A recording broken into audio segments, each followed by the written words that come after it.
Gram सभा न्यावा से प्रधान श्री माता प्रसाद शुक्ला जी, आपके चहेते, आपके बेटे, आपके दुलरुआ, हमेशा आपके सुख दुख में काम आने वाले, आपके सहाई। मेरे भाई और बहनों, याद रखना, न्यावा को आगे बढ़ाना है तो हमेशा प्रधान श्री माता प्रसाद शुक्ला जी को ही बनाना है। आपका बेटा, आपका चहेता। धन्यवाद। गौवा न्यावा के जनता के बन के बेटौआ राखे ध्यान। गौवा न्यावा के जनता के बन के बेटौआ राखे ध्यान। जे भी देखेला सब लोग कहेला ऐसन ना कौनो परिधान।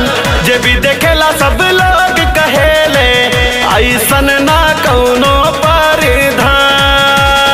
और आपके बेटे माता प्रसाद शुक्ला जी का कहना है, काम किया है काम करूंगा, झूठा वादा नहीं करूंगा। काम किया है काम करूंगा, जन जन का सम्मान करूंगा, सबका सुख दुख का सहाई, सबका काम आने वाला, हमेशा फोन उठाने वाले, पूरे जिला स्तर से लेके राज्य स्तर तक काम कराने वाले श्री माता प्रसाद शुक्ला जी को फिर से प्रधान बनाएंगे। जब कोनो भी आवे मुसीबत भैया साथ निभावे ले।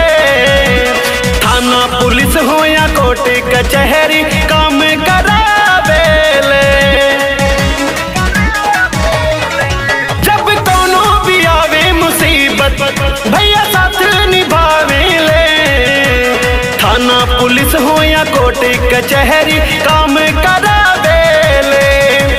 माता प्रसाद शुक्ला भैया जी गौवा न्यावा के हैं शान। जे भी देखेला सब लोग कहेले ऐसन ना कौनो परिधान।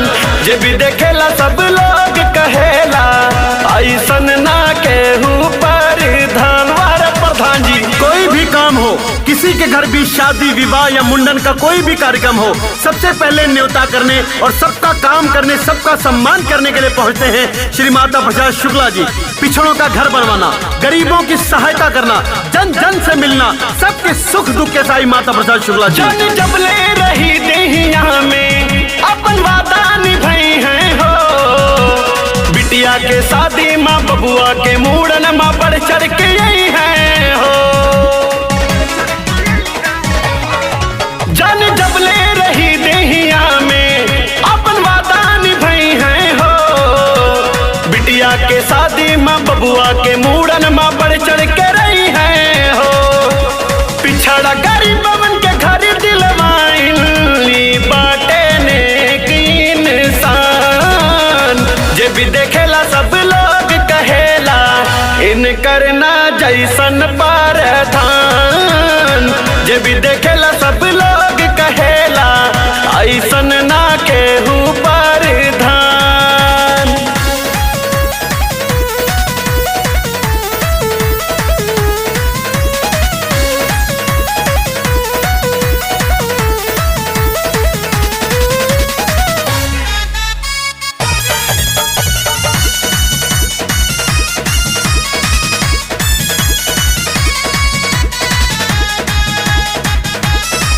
माता प्रसाद भैया हो जब से भैला गौवा के मुखिया हो।